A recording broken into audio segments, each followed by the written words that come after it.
말씀을 통해서 우리가 믿음이 임할 수 있도록 도와주시옵소서. 말씀을 통하여서 우리에게 은혜가 부어지게 되기를 도와주시옵소서. 은혜 아니면 살아갈 수가 없습니다. 은혜 아니면 바로 설 수가 없사오니 주의 말씀 가운데에 우리에게 은혜가 임할 수 있도록 성령님 붙잡아 주시고 아버지 역사해 주시고 하나님 이 삶 가운데 성령으로 충만하게 역사하여 주시옵소서. 은혜의 담비를 내려 주시옵소서. 은혜의 담비를 내려 주셔서 우리가 다시 살아날 수 있도록 주여 붙잡아 주시옵소서. 인도하여 주시옵소서.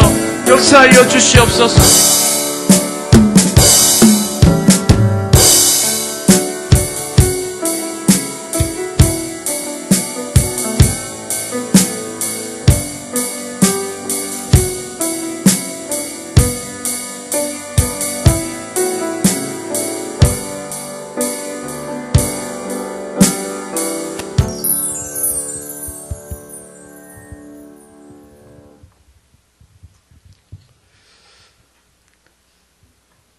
찬양과 영광을 받으시기에 합당하신 하나님, 길이요 진리요 생명의 근원이 되신 주님을 찬양합니다.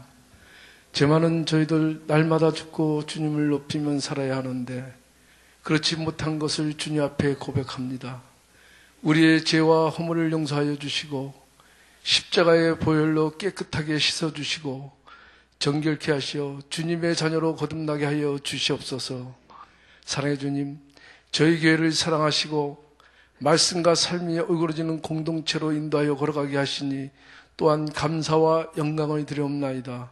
하나님 아버지, 2017년에 오직 의인은 믿음으로 말미암아 살리라 로마서 말씀과 종교개혁 대신년으로 시작한 지 엊그제 같은데 벌써 한 해 사역들을 모두 마치게 하시고 각자 교구의 임원과 구역장으로 맡은 바 직분을 잘 감당하게 하시고 구역 모임을 통해 나눔과 교제로 기쁨과 소망을 주시고 복된 믿음 생활할 수 있도록 인도하여 주신 것 주님께 감사와 영광을 올려드립니다.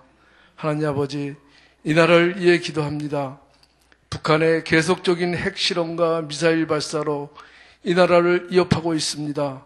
주님, 이 민족을 불쌍히 여기셔서 전쟁의 공포에서 하루속히 벗어나서 한반도가 믿음으로 하나 되게 하시고 북한의 모든 이정자들에게 주님의 능력으로 심판을 받게 하시고 평화적인 통일이 속히 이루어질 수 있도록 전쟁이 없는 평화스러운 한반도가 이루어질 수 있도록 인도하여 주시옵소서. 하나님 아버지, 교회의 모든 사역들을 축복하시고 한 해를 잘 마무리하게 하시고 예수 탄생 대림절을 맞이해서 교회 각 부서마다 새 임원들을 잘 세우게 하시고 2018년도 주님이 원하시는 말씀상 공동체 교회를 세워나가는데 힘 주시고 능력 주셔서 말씀으로 행복한 교회가 되게 하시옵소서. 사랑해 주님, 오늘은 4교구 주체로 금요 심려 기도를 드립니다. 교구를 인도하는 이정민 목사님과 모든 임원들과 구역을 이끄시는 설계자와 구역장들을 축복하시고 구역 예배와 기도를 통해 어렵고 힘든 가정의 모든 기도 문제들이 응답받고 해결되는 역사가 일어나게 하여 주시옵소서.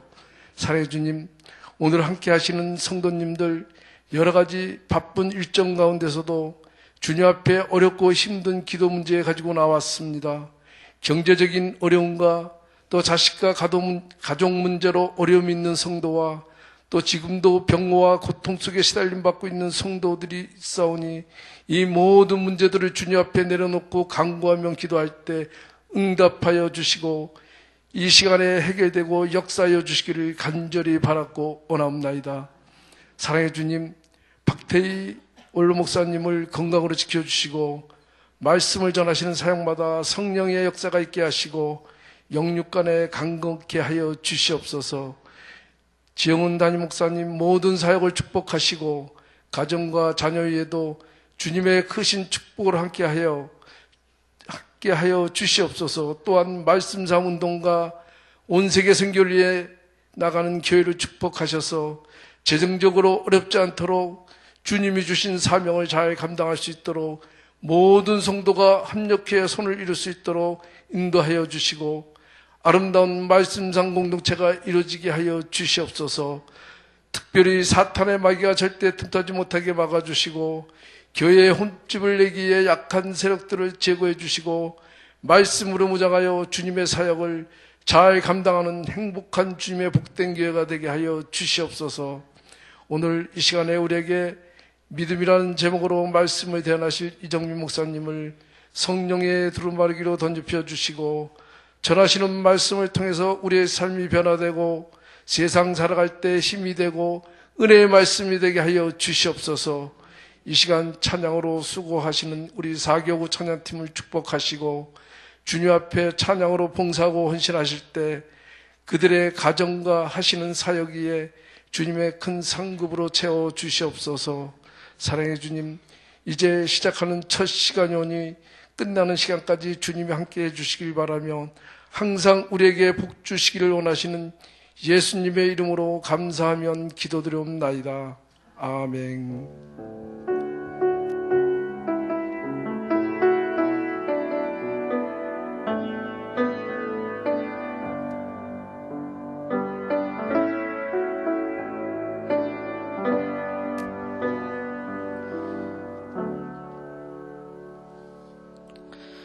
네, 우리 하나님 말씀 보도록 하겠습니다. 하나님 말씀 마태복음 17장 1절부터 20절까지 말씀입니다. 마태복음 17장 1절부터 20절까지 말씀입니다. 좀 길긴 하지만 우리 한 절씩 교독하도록 하겠습니다. 제가 먼저 읽고 여러분이 읽고 그다음 마지막 20절은 우리 다 같이 읽도록 하겠습니다. 마태복음 17장 1절부터 20절까지 말씀입니다. 엿새 후에 예수께서 베드로와 야고보와 그 형제 요한을 데리시고 따로 높은 산에 올라가셨더니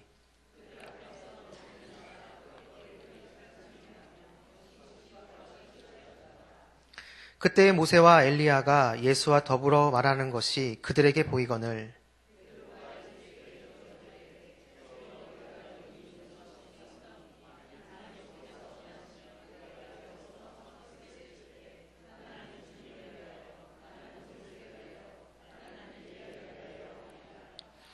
말할 때에 호련히 빛난 구름이 그들을 덮으며 구름 속에서 소리가 나서 이르시되 이는 내 사랑하는 아들이요 내 기뻐하는 자니 너희는 그의 말을 들으라 하시는지라. 예수께서 나와 그들에게 손을 대시며 이르시되 일어나라 두려워하지 말라 하시니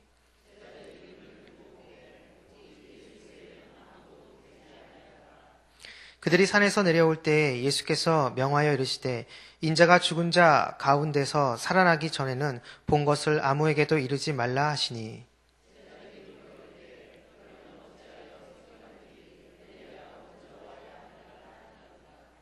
예수께서 대답하여 이르시되 엘리야가 과연 먼저 와서 모든 일을 회복하리라.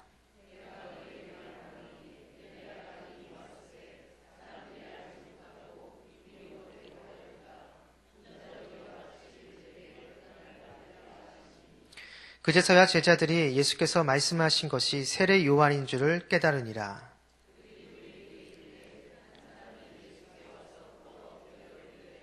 주여 내 아들을 불쌍히 여기소서. 그가 간질로 심히 고생하여 자주 불에도 넘어지며 물에도 넘어지는지라.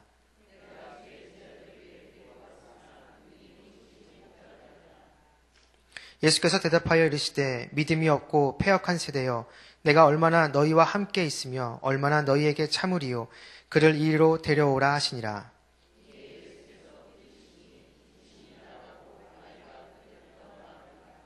이때에 제자들이 조용히 예수께 나와 이르되 우리는 어찌하여 쫓아내지 못하였나이까. 다 같이 읽겠습니다. 이르시되 너희 믿음이 작은 까닭이니라. 진실로 너희에게 이르노니 만일 너희에게 믿음이 겨자씨 한 알만큼만 있어도 이 산을 명하여 여기서 저기로 하면 옮겨질 것이요 또 너희가 못할 것이 없으리라. 아멘. 우리 잠시 기도하겠습니다. 하나님 감사합니다. 하나님께 받은 그 사랑 너무나 크고 감사해서 이 금요일 늦은 시각에 주님께 예배드리기 위해서 또 주님께 기도하기 위해서 우리 성도님들 이곳에 모여 있습니다. 하나님 추운 날씨임에도 불구하고 이곳에 오신 우리 모든 성도님들 그냥 돌려보내지 말아주시고 주님께서 직접 한 분 한 분을 만져주시고 오직 주님께서만 주실 수 있는 그 놀라운 은혜가 이분들의 심령과 마음 가운데 충만하게 임할 수 있도록 주님 역사하여 주시옵소서. 이 시간 잠시 저희 하나님 말씀을 듣습니다. 말씀을 전하는 자나 말씀을 듣는 우리 모두가 주님의 크신 은혜의 품 안에 온전히 거할 수 있도록 우리 한 사람 한 사람 모두를 선하게 인도하여 주시옵소서. 감사드리며 예수님의 이름으로 기도했습니다. 아멘. 오늘 설교 제목이 믿음입니다. 믿음. 여러분들은 믿음을 어떻게 정의하십니까? 각자 우리 성도님들이 여러 가지로 아마 정의하실 텐데요. 근데 오늘 우리가 살펴볼 이 마태복음 안에서의 믿음은 정말 믿음을 잘 보여주는 한 장면을 꼽으라고 한다면 바로 겟세마네 동산에서 예수님이 기도하는 장면입니다. 예수님께서 이제 곧 십자가를 지시기 직전에 겟세마네 동산에 가셔서 기도하십니다. 이제 곧 십자가를 지셔야 하기 때문에 이렇게 기도하십니다. 하나님, 이 잔을 저에게서 비껴가게 해주십시오. 그런데 그 기도가 거기서 끝나는 것이 아니라 바로 이어서 그러나 내 원대로 마시고 내 뜻대로 마시고 아버지 원대로 되게 하여 주옵소서. 이렇게 기도하십니다. 여기서 우리는 믿음을 이렇게 정의할 수가 있는데요. 그것이 무엇이냐면 하나님이 우리로 하여금 일하실 수 있도록 나 자신을 온전히 내어드리는 행위. 그게 바로 마태복음에서 이야기하는 믿음의 모습입니다. 바로 예수님께서는 공생의 기간 동안 이 믿음의 모습으로 살아가셨고, 그리고 예수님을 따르는 제자들 역시도 정말로 그들 안에 있어야 되는 것이 바로 이러한 믿음의 모습이다라고 말씀하셨습니다. 바로 오늘 본문도 이러한 믿음의 정의의 관점에서 볼 수가 있는데, 오늘 본문은 소위 말하는 변화산 사건에 대한 내용입니다. 일종의 신비체험에 대한 내용인데, 예수님께서 제자들 3명을 데리고 베드로, 요한, 야고보 이 3명을 데리고 산에 오르셨습니다. 산에 오르시자마자 갑자기 어떤 신비로운 현상이 벌어졌는데, 예수님의 얼굴이 해같이 빛나고, 그리고 예수님의 옷이 빛같이 휘어졌다라고 이야기를 합니다. 그리고 예수님 양 옆에 모세와 엘리야가 있는 것을 제자들이 보게 됩니다. 저는 개인적으로 이 본문을 통해서 여담이긴 한데 오늘 설교 내용과는 조금 곁길로 가서, 이 본문이 우리가 장차 천국에 거하게 됐을 때 어떤 한 사람이 이 땅을 살아가다가 아주 어린 나이에 부모와 헤어져서, 그래서 부모의 얼굴도 모르다가 죽어서 천국에 거했을 때, 그 천국에도 부모를 만나게 됐을 경우 부모의 얼굴을 모르지만 즉각적으로 부모를 알 수 있는 그 힌트를 주는 본문이라고 저는 생각을 합니다. 이게 무슨 말이냐면, 여러분들 오늘 본문에 보게 되어지면 예수님 양 옆에 모세와 엘리야가 있었습니다. 어떤 신비적 현상 가운데 있는 거죠. 근데 베드로가 예수님 양 옆에 있는 2명의 사람을 보자마자 바로 알았습니다. 그들의 얼굴을 보자마자 모세야, 엘리야야, 바로 알았다는 것이죠. 여러분, 베드로 당시에는 사진이 없습니다. 베드로는 모세와 엘리야라는 그 사람들의 이름은 알지만 그들의 실제 얼굴은 모릅니다. 그런데 어떤 신비적인 체험 가운데 예수님 양옆에 있는 사람의 얼굴을 보자마자 누가 알려주지 않았는데도 바로 모세다, 엘리야다, 바로 알았다는 것이죠. 여러분, 마찬가지로 우리가 장차 천국에 갔을 때 정말로 어린 나이에 부모와 헤어져서 부모의 얼굴을 모르는 그 사람이 정말로 천국에 거했을 때 그 부모를 맞닥뜨렸을 경우 얼굴을 모르지만 즉각적으로 알 수 있는 어떤 신비적인 현상을 설명해 줄 수 있는 것이 바로 오늘 본문 말씀의 내용이라는 것이죠. 여러분, 마찬가지로 우리가 나중에 천국에 갔을 때 누가 알려주지 않아도 아브라함을 즉각적으로 알 수 있습니다. 요셉, 다윗 마찬가지라는 것이죠. 일종의 신비 현상인데요. 그걸 논리적으로 설명하기가 참 어렵지만 그 분명한 것은 오늘 본문이 그러한 천국, 우리가 장차 경험하게 될 어떤 그 사건을 이해할 수 있는 하나의 본문으로서 우리에게 다가온다라는 것이죠. 어쨌든 다시 오늘 본문으로 돌아와서 예수님 양옆에 있는 사람이 구약의 율법과 선지자를 대표하는 모세와 엘리야입니다. 그리고 제자들이 그들을 보자마자 또 하나의 신비적인 현상이 벌어지는데 바로 5절 말씀입니다. 바로 제자들에게 하나님의 음성이 들려지는데요. 우리 말씀 한번 보여주시죠. 5절 말씀 다 같이 읽겠습니다. 시작. 말할 때에 호련히 빛난 구름이 그들을 덮으며 구름 속에서 소리가 나서 이르되 이는 내 사랑하는 아들이요 내 기뻐하는 자니 너희는 그의 말을 들으라 하시는지라. 아멘. 예수님의 공생의 기간 동안 예수님의 제자들이 하나님의 음성을 들은 경우는 이곳이 유일합니다. 그러니까 제자들이 예수님을 따라다니면서 예수님이 행하신 놀라운 기적, 이적과 표적을 다 눈으로 봤습니다. 봤지만 하나님이 직접 말씀하시는 그 음성을 직접 들은 경우는 이때가 유일하다라는 것이죠. 마이클 윌키스라는 학자가 있습니다. 이 학자가 오늘 본문 말씀의 사건을 이야기하면서 이것은 하나님의 계시다라고 얘기합니다. 하나님께서 주시는 계시 사건이라는 것이죠. 그리고 이 계시 사건은 필연적으로 세계관의 변화를 이끈다라고 주장을 합니다. 여러분, 예수님 양옆에 지금 모세와 엘리야가 있습니다. 그리고 이것은 제가 방금 말씀드렸던 것처럼 이 모세와 엘리야는 구약의 율법과 선지자를 대표하는 인물들입니다. 그런데 이 환상 가운데 예수님이 가운데 있고 양옆에 모세와 엘리야가 있으므로 그것은 하나님이 이 제자들에게 너희는 내 사랑하는 아들 예수 그리스도, 바로 예수 그리스도의 말을 들어라, 그 말에 순종하라, 이런 하나님이 계시를 주셨던 것은 바로 이 예수 그리스도가 구약의 율법과 선지자들이 이야기했던 그 모든 내용들을 성취하고 이루시는 분이라는 것이죠. 그렇기 때문에 제자들에게 하나님께서 계시를 주시면서 말씀을 주시면서 예수님의 말씀에 순종해라 라고 이렇게 이야기를 하고 있는 것입니다. 일종의 하나님께서 제자들에게 직접적으로 주시는 계시 사건이라는 것이죠. 바로 제자들은 이 계시 사건을 통해서 예수님이 누구인지, 그리고 예수님이 어떠한 분인지를 알게 되는, 더 자세하게 얘기한다면 이 사건을 통해서 예수님과 인격적 만남의 사건이 벌어졌다라고 볼 수가 있는 것입니다. 그런데 이 변화산 사건의 이 내용은 사실 모습은 조금 다르지만 지금 이곳에 있는 저와 여러분들, 우리 모두들도 다 경험한 것입니다. 지금 금요일 늦은 시간에 이곳에 와서 하나님께 찬양하고 하나님께 기도하고 예배드리는 여러분들은 이미 주님을 인격적으로 이미 다 만나신 분들입니다. 그렇죠? 네, 만난 분들입니다. 그렇기 때문에 이곳에 와서 하나님께 더 예배드리고 하나님께 기도하러 온 것이죠. 그리고 하나님과 인격적 만남 있고 나서 여러분의 가치관과 세상을 보는 눈이 달라졌습니다. 그렇죠? 네, 마이클 위킨스의 표현에 따른다면 여러분의 세계관이 바뀌어진 겁니다. 물론 이러한 인격적인 만남, 주님과의 인격적인 어떤 만남의 그 사건이 오늘 본문에 나와 있는 것처럼 어떤 신비적인 사건으로 인해서 어떤 그러한 사건 때문에 주님을 만난 경우로 그러한 분들도 있고, 어떤 분들은 그러한 어떤 신비적인 사건과 전혀 상관없이 꾸준한 신앙생활을 통해서 자연스럽게 신앙의 성숙과 성장을 통해 주님을 인격적으로 만나는 그러한 분들도 있을 겁니다. 어쨌든지 간에 어떤 사건이든 통해서든지 주님을 인격적으로 만나게 되어지면 그 사람에게 나타나는 모습이 있는데 그것이 무엇이냐면 바로 가치관과 세계관이 바뀌게 된다는 것이죠. 그리고 이것을 더 구체적으로 표현한다는 것은, 더 구체적으로 이야기를 하면 바로 이것입니다. 그것이 무엇이냐? 역설적이게도 여러분, 이것에 대한 답은 산 밑에 있는 9명의 제자들의 모습을 통해서 볼 수가 있는데요. 예수님께서 산 위에 3명의 제자들을 데리고 가셨습니다. 베드로, 요한, 야고보입니다. 이 3명의 제자들을 예수님이 데리고 가셨습니다. 근데 여러분, 이 3명의 제자들은 항상 이 예수님과 동행합니다. 예수님이 어딜 가든지 간에 이 3명의 제자들은 항상 함께하는 그러한 모습이죠. 겟세마네 동산에서 기도할 때도 이 3명의 제자들이 함께 했습니다.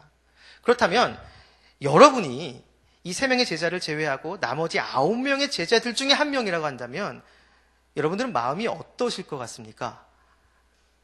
예수님이 항상 이 3명의 제자들과 데리고 다닙니다. 최측근의 포진에서 항상 예수님과 동행합니다. 근데 그 모습을 보고 있는 9명의 제자들 중에 여러분이 한 명에 속해 있다고 한다면 부럽겠죠. 그리고 한편으로는 인간적으로 시기와 질투 어린 그러한 모습이 있지 않을까요? 분명히 그런 모습이 있을 겁니다. 아마 약간의 상상력을 좀 발휘해 본다면 지금 이 변화산 사건 밑에서 예수님이 내려오기를 기다리는 이 9명의 제자들도 아마 이러한 모습, 이러한 마음 가운데 예수님을 기다리는 그러한 모습이 있었을지도 모릅니다. 언제 내려오나, 그리고 도대체 제 3명들은 도대체 쟤네들이 뭐길래 항상 예수님이 쟤네들을 챙기고 데리고 다니는지, 아유, 우리도 잘할 수 있는데, 뭐 이런 생각하면서 투덜투덜 대면서 예수님이 내려오기를 기다리고 있었을지 모르죠. 근데 그때 자기 아들이 귀신 들려서 괴로워하는 그런 아들을 둔 아버지가 찾아옵니다. 아마도 이 아버지는 예수님에 대한 소문을 아마 오래전부터 들었을 것입니다. 그래서 예수님께만 가기만 하면 내 아들이 귀신이 떠나가고 고침받을 것이다라는 확신이 있었겠죠. 근데 가서 보니까 예수님이 없는 겁니다. 이야기를 들어보니까 산 위에 올라갔다는 것이죠. 그래서 그래, 한번 예수님이 내려올 때까지 기다리자 하고 있는데 그 제자들이 자기한테 다가오는 겁니다. 그리고 자기들이 고쳐주겠다는 것이죠. 아마 제자들의 입장에서는 아마 이러한 생각이 있었던 것 같습니다. 그 세 명의 제자, 항상 예수님과 항상 함께하는 베드로, 요한, 야고보, 그 세 명에 대한 어떤 열등감과 어떤 시기 어린 그런 마음 때문에 그래, 잘 됐다. 내가 이 귀신 들린 이 아이를 고쳐줘서 내가 예수님께 좀 인정받고 나도 좀 높아져야지.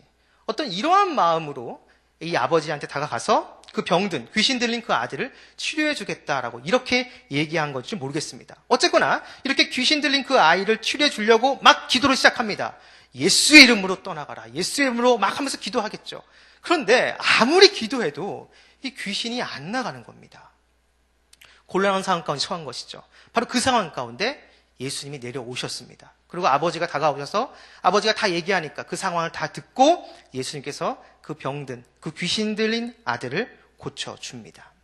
자, 이 일이 있고 나서 그 9명의 제자들, 산 밑에 있었던 9명의 제자들이 예수님께 옵니다. 그러고 나서 물어보죠.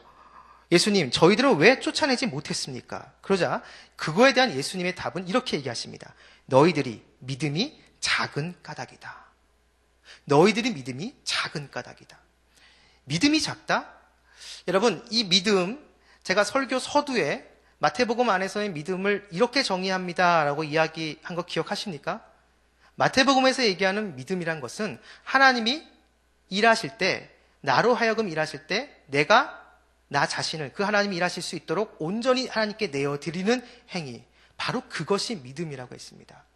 여러분, 이 산 밑에 있었던 9명의 제자들, 귀신 들려 힘들어하는 그 아이를 고쳐주려고 했던 그 제자들의 그 마음 가운데 자리 잡고 있었던 것은, 그래, 나를 통해서 하나님의 권능과 역사하심, 하나님의 영광이 나타나도록, 그래서 그 아이의 귀신을 쫓아내고 고쳐주려고 했던 것이 아니라 그 3명의 제자에 대한 어떤 시기 어린 마음, 열등감, 그곳에서 비롯되어져서 그래, 이 아이를 고쳐줘서 나도 좀 인정받고 나도 좀 높아지자 하는 그러한 욕망 가운데 비롯된 행동이었습니다. 그러니까 귀신이 나가지 않은 것이죠. 바로 예수님께서 그것을 이야기하면서 믿음이 적은 까닭이다, 그러면서 제자들을 꾸짖은 것이죠. 그리고 나서 예수님께서는 이어서 20절에 이렇게 말씀하십니다. 우리 20절 우리 다 같이 한번 읽도록 하겠습니다. 시작. 너희에게 이르노니 만일 너희에게 믿음이 겨자씨 한 알만큼만 있어도 이 산을 명하여 여기서 저기로 옮겨지라 하면 옮겨질 것이요 또 너희가 못할 것이 없으리라. 아멘. 굉장히 유명한 구절이죠. 이 20절에 대한 해석은 굉장히 많습니다. 그런데 이렇게 볼 수가 있습니다. 여기서 믿음을 겨자씨 한 알이라고 표현한 것은 세상이 믿음을 보는 관점이라는 것이죠. 아까 제가 믿음을 이렇게 정의했습니다. 하나님이 일하실 수 있도록 나 자신을 온전히 내어드리는 행위. 여러분, 이것이 세상이 볼 때는 겨자씨 한 알처럼 굉장히 무의미하고 보잘것없이 보인다는 겁니다. 세상이 볼 때는 말이죠. 지금 이곳에 있는 저와 여러분들, 우리가 살고 있는 이 시대의 관점을 봐서도 그러한데요. 이 시대에서는 자기 주도적이고 자기 주체성을 강조하는 그러한 시대입니다. 근데 이러한 시대에 나의 모든 것을 하나님이 일하실 수 있도록 내 모든 것을 다 하나님께 내어드린다?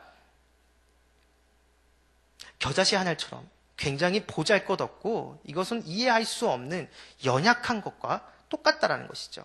그런데 그렇게 했을 경우, 정말로 이런 믿음의 행동이 있었을 경우 그 다음에 어떤 일이 벌어지느냐?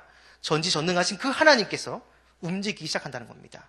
그 하나님께서 일하시기 시작한다는 것이죠. 그래서 그것을 보여주면서 산이 옮겨진다라고 이야기를 합니다. 그러니까 하나님이 일하신다는 것을 말씀하면서 그 비유적으로 산이 옮겨지는 것을 이렇게 이야기를 하고 있다라는 것입니다. 결국 하나님이 일하실 수 있도록 나 자신을 온전히 내어드리면 나의 그 모든 것, 내가 원하는 그 모든 것, 하나님께서 직접 움직이시고 역사하신다라는 것입니다. 바로 그것을 오늘 본문이 이야기해주고 있다는 것이죠. 자, 그렇다면 아까 제가 산 위에 올라간 세 명의 제자 이야기를 하면서 하나님의 계시를 경험한 그 세 명의 제자들, 마찬가지로 이곳에 계신 여러분들, 우리 모두는 주님을 인격적으로 만난 존재라고 했습니다. 그런데 주님을 이렇게 인격적으로 만나게 되어지면 자동적으로 나타나는 어떤 하나의 모습이 있는데 그 모습이 뭐냐? 역설적이게도 산 밑에 있는 9명의 제자들의 모습을 통해서 알 수가 있는데 그것이 무엇이냐면 주님을 인격적으로 만나는 사람은 그 사람에게 나타나는 모습이 뭐냐? 하나님이 일하실 수 있도록 나 자신을 온전히 내어드리는 그러한 믿음의 모습이 있다라는 것입니다. 역설적이게도 이 9명의 모습을 통해서 우리가 볼 수가 있다는 것이죠. 제가 이렇게 설교를 하면은 어떤 분들이 이렇게 반문을 할 수도 있습니다. 9명, 산 밑에 있는 9명의 제자들은 산 위에 있는 3명의 제자들이 경험한 그러한 신비적인 현상을 경험하지 못했기 때문에 당연히 그러한 믿음의 모습이 없는 거, 나타나지 않는 거, 그게 당연한 거 아니냐, 뭐 이렇게 얘기하실 수도 있습니다. 물론 그럴 수 있습니다. 그런데 우리가 이 3명의 제자, 그러니까 예수님이 항상 어딜 갈 때마다 데리고 다녔던 그 3명의 제자를 좀 다른 관점에서 좀 볼 필요가 있는데 우리가 잘 아는 베드로, 요한, 야고보 이 3명이 하나님이 예수님께서 특별히 그들을 편애해서 아니면 이들이 정말 탁월해서 예수님이 어디에 가든지 간에 그들을 데리고 다녔다 이게 아니라 오히려 거꾸로 이 3명의 제자들이 나머지 9명의 제자들과 비교해서 더 떨어지기 때문에 더 문제를 일으킬 소지가 많기 때문에 일부러 이 3명을 떼어내서 더 많이 보여주고 경험시켜줬다라고 볼 수가 있습니다. 이게 무슨 말이냐면 여러분이 아시는 것처럼 복음서 전체를 통해서 보면 베드로가 정말 말썽을 많이 일으킵니다. 이 베드로는 이 생각보다 말이 앞서고 이 생각보다 행동이 앞섭니다. 그러니까 당연히 문제를 일으키죠. 그리고 여러분 또 요한과 야고보를 보게 되어지면 마가복음 3장 17절에 이 둘을 향해서 예수님 별명을 지어주십니다. 그 별명이 뭐냐? 보아너게라는 별명입니다. 이게 뭐냐면 우레의 아들이라는 겁니다. 우레의 아들. 그러니까 그들의 성격, 이 야고보와 요한의 성격이 정말 과격하다는 것이죠. 실제로 여러분 마가복음 9장 38절에 자기들, 우리 제자들의 무리를 따르지 않는 사람들을 다 죽여버리자 이런 말을 합니다. 그러니까 베드로와 요한, 야고보가 정말 탁월해서 정말 리더급에 해당할 정도로 모든 자질이 갖춰서 그래서 예수님이 이들을 특별히 편애해서 어딜 가든지 이 3명을 따로 불러서 같이 다녔다. 그러기보다는 오히려 다른 9명의 제자들보다 비교했을 때 더 문제를 일으킬 소지가 많기 때문에 더 이들을 따로 떼어내서 더 보게 해주고 경험하게 해줬다라고 보는 것이 더 합리적이라는 것이죠. 그렇다면 여러분 이 9명의 제자들, 산 밑에 있는 9명의 제자들은 산 위에 있었던 3명의 제자들과 비교해봐서 좀 더 나은 모습이 있어야 됩니다. 그런데 마태복음에서 얘기하는 믿음, 하나님이 일하실 수 있도록 자기 자신을 온전히 내어드리는 그 행위, 그 모습이 없었습니다. 그리고 우리가 이제 복음서를 다 알지만 이 이후의 마태복음을 보더라도 이 3명, 이 산 위에서 놀라운 하나님의 계시를 경험한 베드로, 요한, 야고보 역시도 하나님의 놀라운 계시를 경험했지만 그의 삶 가운데서도 여러분 안타깝게도 마태복음에서 얘기하는 믿음, 주님께서 일하실 수 있도록 자기 자신을 온전히 내어드리는 그 행위가 이 3명에게도 없었습니다. 결국 마태복음에서 이 12명의 제자들이 마태복음에서 얘기하는 그 믿음의 정의에 불합격한 모습을 보여주므로 결국은 이 마태복음을 읽는 우리로 하여금 이 제자들의 모습을 우리의 반면교사로 삼아야 한다라고 우리에게 말해주고 있는 것이죠. 그런데 여기서 우리는 한 가지 더 눈여겨봐야 될 것이 있는데요. 바로 오늘 본문의 위치입니다. 오늘 본문 말씀은 마태복음 17장입니다. 근데 여러분 이 17장 바로 앞 16장이 어떤 내용이냐면 유명한 내용이죠. 베드로가 신앙 고백하는 겁니다. 주는 그리스도시요 살아계신 하나님의 아들이십니다. 이렇게 신앙 고백하고 나서 예수님께서 마태복음에서 첫 번째로 자기의 고난, 순환에 대해서 말씀하십니다. 이제 십자가를 지고 이제 죽음의 길을 걸어가야 된다는 것에 대해서 말씀하십니다. 첫 번째로 예수님께서 말씀하시죠. 그리고 나서 두 번째로 예수님이 자기가 또 십자가를 지고 고난의 길을 가야 된다는 것을 말씀하시는데, 그 두 번째는 오늘 본문 말씀이 끝난 바로 다음에 등장합니다. 그러니까 오늘 본문 말씀을 중심으로 해서 앞뒤가 예수님의 십자가의 길, 예수님의 고난에 대해서 이야기하고 있다는 것이죠. 여러분, 이것은 예수님이 마태복음 16장 이후부터 이제 본격적으로 십자가의 길을 걸어가시는데, 그리스도, 바로 예수를 따르는 참된 제자의 모습이 어떤 모습이냐? 십자가의 길을 가시는 예수님을 따라가는 자가 바로 주님의 참된 제자의 모습이라는 겁니다. 그러면 따라가되 어떠한 모습으로 따라가느냐? 바로 오늘 본문 말씀이 얘기하는 믿음, 마태복음이 얘기하는 믿음의 정의, 바로 주님께서 온전히 일하실 수 있도록 나를 다 내어드리는 그 행위의 모습으로 그 믿음을 가지고 주님의 십자가 길을 따라가는 자, 바로 그 사람이 참된 제자의 모습이라는 것입니다. 여러분, 생각해 보시기 바랍니다. 주님의 십자가의 길을 동참하고 주님을 따라가는데, 따라갈 때 그냥 따라가는 것이 아니라 마태복음에서 얘기하는 믿음, 주님이 일하실 수 있도록 내 모든 것을 다 내어드리는 그러한 모습으로 따라간다고 한다면, 여러분, 이것은 더 쉽게 얘기한다면 철저한 자기 부인의 모습, 이 모습입니다.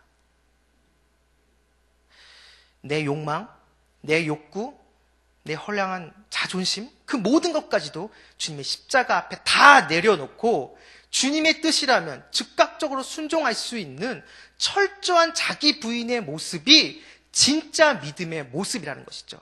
바로 이 모습을 가지고 십자가의 길을 가신 주님을 따라가는 자, 자기 십자가를 진다는 것이 바로 이렇게 자기 부인을 하고 주님을 따라가는 자가 바로 자기 십자가를 지는 사람이라는 겁니다. 바로 그 사람이 마태복음에서 얘기하는 진정한 참된 제자의 모습이라는 것이죠. 여러분, 일본에는 굉장히 신이 많습니다. 여기 일본 선교를 갔다 오신 분도 많지만 일본에는 정말 신이 많습니다. 그래서 그 신을 모시고 있는 신사도 많습니다. 근데 정말 많은 그 신사 중에서 일본에 대표하는 신사가 있는데, 그게 뭐냐면 이세신궁이라는 신사입니다. 우리 사진 한번 보여주시죠. 바로 저거인데요. 일본에 대표하는, 일본에 정말 중요한 신사입니다. 이 이세신궁. 근데 이 이세신궁에 독특한 풍습이 있습니다. 그게 뭐냐면 20년마다 이 신사를 다 허뭅니다. 다 부숴버려요. 그리고 다시 짓습니다. 그리고 또 20년이 지나면 또 다 부숴버립니다. 완전히 철저하게 부숴버리고 다시 짓습니다. 그렇게 20년마다 20년의 주기로 부수고 허물고 다시 짓는 그러한 행위를 반복한다는 것이죠. 왜 20년마다 다 부숴버리고 허물고 다시 새롭게 짓느냐? 여기에는 정확한 정답이 없습니다. 여러 가지 설이 있는데 몇 가지 살펴보게 되어지면 20년을 한 세대로 이해한 겁니다. 고대 일본인들이. 그래서 이 신사를 지은 사람, 그 전임자가 그 건축 기술을 후임자에게 이렇게 전수해주기 위해서 일부러 20년이 되면 한 세대가 흘렀기 때문에 다 허물고 그 후임자랑 같이 짓는다는 것이죠. 같이 지어서 이 건축 기술이 중간에 끊기지 않고 계속적으로 전수될 수 있도록. 그렇기 때문에 20년마다 부수고 허물고 다시 새롭게 짓는 거다. 뭐 이렇게 얘기하는 사람도 있고, 어떤 분들은 어떤 종교적인 이유 때문에 20년마다 부수면 그때마다 어떤 종교적인 신성을 더 깊이 발할 수 있기 때문에 20년마다 부수는 것이다.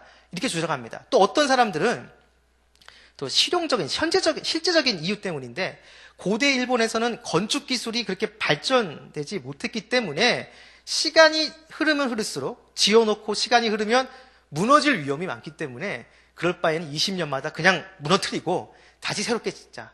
뭐 그런 여러 가지 주장들이 많이 있습니다. 정확한 이유는 모르는데요. 분명한 것은 이 이세신궁이 20년마다 부수고 또 새로 짓는, 여러분 이것이 언제 시작되냐면 690년에 처음 시작해서 지금까지, 그러니까 1330년 동안 이것이 이어져 오고 있는 겁니다. 최근에는 2013년에 이 신사를 부수고 다시 지었다라고 합니다.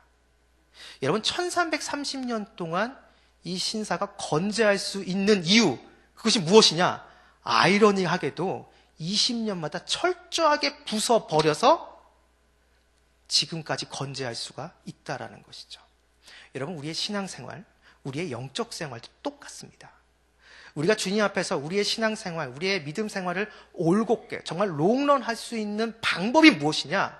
주님의 십자가 앞에서 우리의 옛된 자아, 잘못된 자아, 육적인 자아를 철저하게 사정없이 부서뜨릴 때, 그럴 때 여러분, 아이러니하게도 역설적이게도 우리의 신앙이 더 깊이 오랫동안 올곧은 모습으로 롱런할 수가 있다라는 것이죠.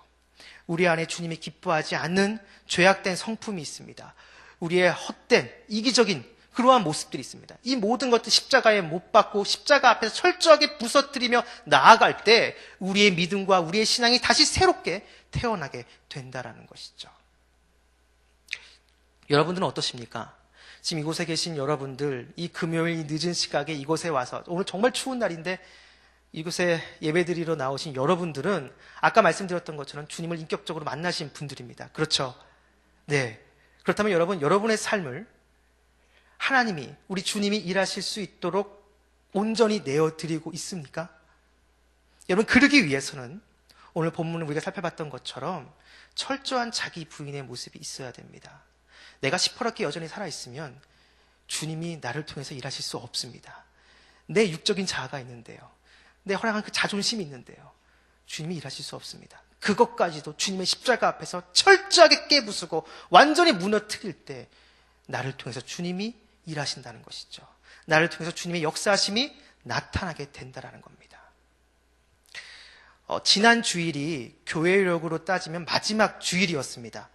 그런데 여러분, 그 지난 마지막, 교회력으로 따지면 마지막 주일이 명칭이 뭐냐면 왕국주일입니다. 이 왕국주일이 뭐냐면 왕이신 그리스도의 통치하심을 기리는 주일입니다. 그리고 이제 이번에 오는 주일이 대림절이죠. 성탄절 있기 4주 전부터 대림절이 시작됩니다. 대림절은 어떤 주일이죠? 어떤 절기죠? 주님을 기다리는 절기입니다. 여러분, 이것을 우리의 삶 가운데 적용해 보게 되어지면 이미 우리는 왕국주의를 통과한 자들입니다. 그렇죠? 예수 그리스도를 왕이라고, 나의 모든 것이라고 고백하는 그리스도이기 때문에 우리는 어떻게 보게 되면 왕국주의를 통과한 자들입니다. 그렇다면 우리는 대림절, 바로 다시 오실 예수님을 기다리는 그 사이 가운데 있습니다. 마치 지금 딱 금요일 그것처럼. 그렇다면 여러분, 다시 오실 왕이신 예수님이 언젠가 다시 이 땅 가운데 오시는데 그분을 기다리는 모습이 우리 가운데 있어야 됩니다. 근데 여러분, 어떠한 자세와 어떠한 마음으로 기다려야 될까요? 두말할 나위 없이 오늘 본문에서 우리에게 보여주고 있는 것, 나를 통해서 주님이 온전히 일하실 수 있도록 나 자신을 철저히 부인하고 또 부인하고 겸손하고 또 겸손하고 낮아지고 또 낮아지는 모습으로, 그러한 마음과 그러한 자세로서 왕이신 예수님이 다시 이 땅 가운데 도래하실 수 있도록 기다리는 모습이 우리 가운데 있어야 됩니다. 그 모습이, 그러한 자세와 그러한 모습으로 살아가는 자가 진짜 그리스도인이고 진짜 성도의 모습이라는 것이죠. 바라기는 이곳에 계신 여러분 모두가 오늘 이 말씀 기억하시면서 마태복음에서 얘기하는 믿음, 하나님께서 일하실 수 있도록 내 자신을 온전히 내어드리는 이러한 행위가 여러분의 삶 가운데 있음으로 말미암아, 또 그렇게 이루어지기 위해서 매일매일 삶 가운데 나 자신을 부인하는 그러한 모습이 있음으로 말미암아 하나님께서 여러분을 통해서 일하시고 여러분을 통해서 하나님의 역사하심의 열매가 매일매일 열매 맺는 그러한 은혜가 있는 저와 여러분, 우리 모두가 되기를 주님의 이름으로 축원합니다. 기도하겠습니다. 우리 이 시간 한번 다 같이 기도하겠는데요, 제가 기도 제목을 한꺼번에 드리도록 하겠습니다. 우리 첫 번째 기도할 제목은 들으신 말씀 기억하시면서 마태복음에서 이야기하는 믿음, 주님이 일하실 수 있도록 우리 자신을 온전히 내어드리는 모습이 있도록 기도하겠습니다. 그러기 위해서는 철저한 자기 부인이 우리 가운데 있어야 됩니다. 내 욕구, 내 욕망, 그럴 때 내 자존심까지 주님의 십자가에 못 박는 자기 부인의 모습이 있어야 됩니다. 이 시간 기도할 때 주님의 길을 따르는 제자로서 우리의 삶에 철저한 자기 부인의 모습이 있도록, 그러한 모습이 있게 해달라고 기도해 주시고, 두 번째는 이 나라 이민족을 놓고 그리고 우리 성락성결교회를 놓고 기도하겠습니다. 북한의 위협으로부터 이 나라 이민족을 지켜주시고 한국교회가 더욱더 이 나라 민족을 위해서 기도하는 영적인 파수꾼의 역할을 잘 감당하게 해달라고, 그리고 우리 성락성결교회가 더욱더 말씀의 기름 부으심과 기도의 능력이 가득한 교회가 되게 해달라고, 담임 목사를 비롯한 장로님, 부교역자분들 모두가 성령 충만할 수 있도록 기도해 주시고, 그리고 마지막 세 번째는 우리 사교구를 놓고 기도하겠습니다. 우리 교구를 섬기시는 임원분들, 우리 각 구역의 구역장분들, 그 다음에 설교자분들 모두에게 성령 충만함이 있도록 기도해 주시고, 특별히 우리 사교구 안에 아프신 환우분들이 많이 있습니다. 그분들 가운데 하나님의 치유하심의 은혜가 특별하게 이분들 가운데 임하게 해달라고 기도해 주시고, 이 저녁, 이 밤 여러분이 가지고 나온 각자 개인의 제목, 기도 제목을 놓고 기도하신 후에 우리 자유롭게 돌아가도록 하겠습니다. 이 시간 중에 한 번 부르짖고 우리 간지도하겠습니다. 주여! 하나님, 이 시간 간절히 사모하며 기도하며 나아갑니다. 하나님, 이곳 가운데 주여 임재하여 주시옵시고, 이곳 가운데 자종하여 주시옵시며, 오직 하나님이 주시는 그 은혜가 이곳 가운데 충만하게 넘칠 수 있도록 주여 역사하여 주시옵소서, 주여 인도하여 주시옵소서. 하나님, 이 시간 우리 말씀을 붙잡고 이 시간 기도합니다. 하나님, 우리에게 믿음을 허락하여 주시옵소서. 아버지, 마태복음에서 이야기하는 그 믿음, 주님께서 하나님께서 온전히 일하실 수 있도록 나를 완전히 내어드리는 그러한 믿음, 그러한 신앙과 그 모든 것들 위해 삶 가운데 있을 수 있도록 주님 인도하여 주시옵소서. 그러기 위해서 철저한 매일매일 삶 가운데 자기 부인이 있어야 됩니다. 내 욕구와 내 욕망과 그릇된 내 자존심까지 철저하게 깨뜨리고 오직 주님께서만 영광 받고 주님께서만 일하실 수 있는 그런 자기 부인의 모습이 우리의 삶 가운데 있을 수 있도록 주여 인도하여 주시옵시고 역사하여 주시옵소서. 그래서 아버지 하나님, 정말로 주님 앞에 서는 그날까지 주님의 참된 제자로서 온전히 서 있을 수 있도록 주여 인도하여 주시고 역사하여 주시옵소서. 하나님, 이 나라 민족을 놓고 이 시간 기도합니다. 우리 성경교회를 놓고 위해서 기도합니다. 하나님, 이 나라 민족을 기억하여 주시옵시고 이 나라 민족 가운데 하나님의 은혜가 가득을 넘칠 수 있도록 주여 인도하여 주시옵소서. 북한의 위협으로부터 지켜주시옵시고 한국교회가 더욱더 이 나라 민족을 위해서 기도하는 영적인 파수꾼의 역할을 감당할 수 있도록 주여 인도하여 주시옵소서. 더 이상 우리 한국교회가 세상 가운데 조롱과 멸시의 대상이 아니라 먼저 더 겸손한 모습으로, 낮아지는 모습으로, 섬기는 모습으로 세상 가운데 빛과 소금의 역할을 잘 감당할 수 있도록 주여 인도하여 주시옵소서. 많은 목회자님 먼저 회개할 수 있도록 도와주시옵시고, 먼저 아버지 주님 앞에 통해 자복하며 겸손히 나아갈 수 있도록, 철저하게 낮아질 수 있도록 주여 인도하여 주시옵시며, 많은 그리스도인이 더욱더 아버지와 주님 앞에 나아가 겸손하게 주님께서 주시는 그 사명에만 집중하고 오직 주님만 축구하며 주님만 의지하여 나갈 수 있는 참된 진정한 그리스도인의 모습이 계속적으로 나타날 수 있도록 주여 인도하여 주시옵시고 역사하여 주시옵소서. 하나님, 우리 성락성결교회를 놓고 이 시간 기도합니다. 하나님께서 세우셨습니다. 하나님이 주인이십니다. 하나님께서 역사하여 주셔서 우리 성락성결교회가 더욱더 하나님의 말씀이 흥황할 수 있도록 도와주시옵시고, 아버지, 이곳에서 우리 성도님들이 기도할 때마다 하나님의 문이 활짝 열어주시옵시고, 폭포와 수 같은 은혜의 소낙비, 성령의 담비를 우리 모든 성도님들 가운데 부어주심으로 말미암아 아버지, 우리 모든 성도님들이 아버지 우리 교회 안에서 하나님을 찾고 아버지 말씀을 통해서 믿음과 신앙과 그 모든 것들이 지속적으로 성장하며 나아갈 수 있도록 주여 인도하여 주시옵시고 역사하여 주시옵소서. 우리 담임 목사님, 우리 장로님들, 우리 부교역자분들 한 분 한 분 모두가 하나님의 손에 붙잡힌 바되어 더욱더 성령 충만할 수 있도록 주여 인도하여 주시옵시고, 더욱더 우리 성도님들 잘 섬기며 나아갈 수 있도록 주여 인도하여 주시옵시고, 영적인 역할을 잘 감당할 수 있도록 주여 인도하여 주시옵시고 이끌어 주시옵소서. 하나님, 사교구를 놓고 이 시간 기도합니다. 아버지, 우리 금요신앙 기도에 헌신하고 있는 아버지, 우리 사교구 우리 축복하여 주시옵소서. 우리 사교구를 기억하여 주시옵소서. 하나님, 우리 사교구 하나님의 교구임을 기억합니다. 하나님, 이 교구 가운데 주여 강건적으로 역사하여 주시옵시고 주님이 주신 놀라운 은혜가 우리 교구 가운데 흘러 넘칠 수 있도록 주여 인도하여 주시옵소서. 우리 임원들과 우리 구역장분들, 우리 아버지 설교사 한 사람 한 사람 모두가 성령 충만할 수 있도록 도와주시옵시고, 아버지 어디 있든지 어디서 무엇을 하든지 간에 하나님께 세워준 이 사명의 자리에 더욱더 충성하며 이것을 위해 더욱더 기도로 준비하며 나아갈 수 있는 우리 임원들, 우리 구역장분들, 아버지 하나님, 우리 설교자분들, 우리 모든 리더들이 될 수 있도록 주여 인도하여 주시옵시고 역사하여 주시옵소서. 하나님, 이 시간 기도하는 것은 우리 사교구 안에 아버지 화목분들이 많이 있습니다.